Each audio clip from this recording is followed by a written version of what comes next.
Horrible war. Ukrainian tanks destroy Russian mercenaries in a brutal ambush in Kupiansk.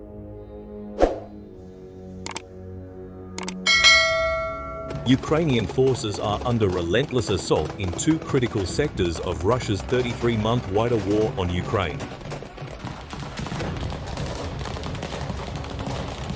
In western Russia's Kursk Oblast, currently the locus of the fighting, around 20,000 Ukrainian troops are struggling to hold back at least 50,000 Russians, as well as thousands of North Koreans.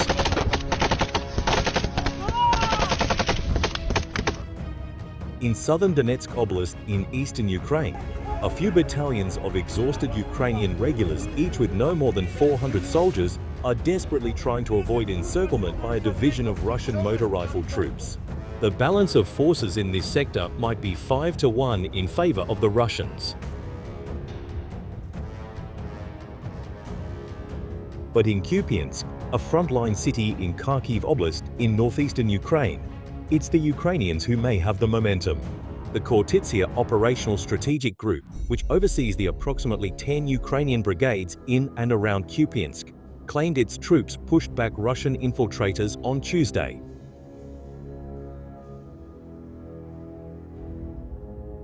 Advancing under the cover of intensive bombardment, Russian assault groups, apparently from the 25th Motor Rifle Brigade, entered the city of 27,000 2 weeks ago. But attacking is always more resource-intensive than defending, and whatever advantages in people and equipment the Russians had in the area weren't enough to cement their gains in Kupiansk.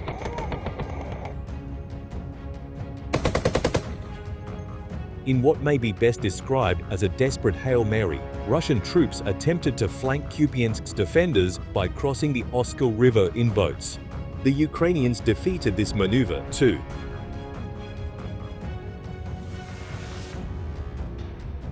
It helps that the Khortytsia OSG still includes one experienced brigade that hasn't been dismantled by Russian attacks or split up and dispersed by Ukrainian commanders desperate to reinforce Kursk and Donetsk. The 14th Mechanized Brigade is one of the more skilled units of the Ukrainian ground forces, explained Militariland, a collective that tracks changes to the Ukrainian force structure. The brigade rides in an eclectic mix of armored vehicles, including modern Ukrainian-made T-84 Oplet tanks and even newer captured Russian T-72B3S. Tanks from the Ukrainian 4th National Guard Brigade, possibly a armored 1970s vintage T-72BS, have also been active along the Kupiansk axis.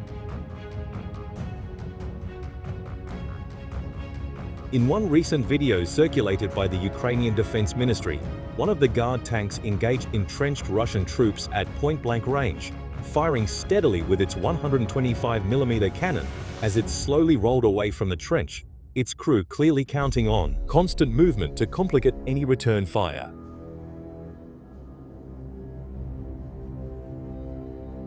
The liberation of Kupiansk is rare good news for Kyiv's outnumbered and outgunned army as the winter sets in and U.S. President-elect Donald Trump's January inauguration looms. Trump has vowed to end the war in Ukraine. His proposal to freeze the front line in place would cede to Russia more than 10% of Ukrainian territory.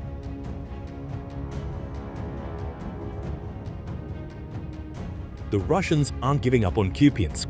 If they can't fully capture the city, they might settle for consolidating their positions along the Oskil River, which threads through Kupiansk and largely defines the front line in the area.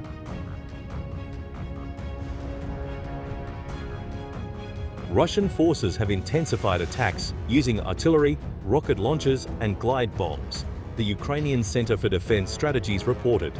According to CDs, the Russians' goal is to force the civilian population to evacuate from villages on the eastern bank of the Oskil River.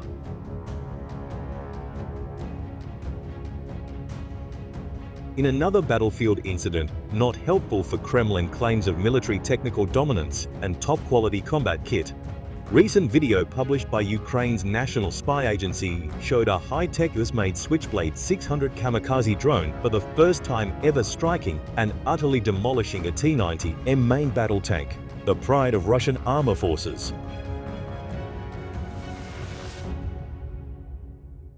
The images published on November 25 on official information platforms operated by the Security Service of Ukraine, SBU, the country's national intelligence and law enforcement agency, showed high-resolution video of a drone strike against a Russian T-90M driving at speed on dirt road.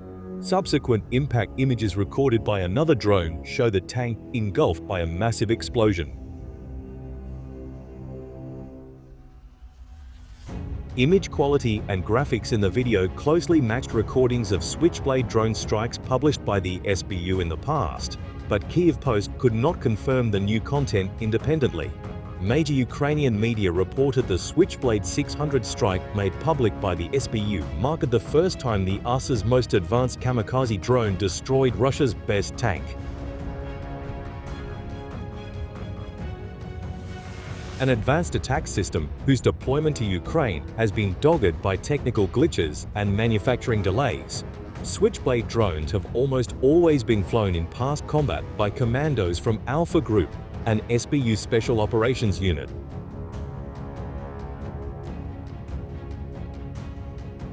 The SBU claim and news reports of the Switchblades taking out a T-90 for the first time ever was preceded by overflight images published on November 23 of two Russian T-90 tanks abandoned by their crews and then set afire.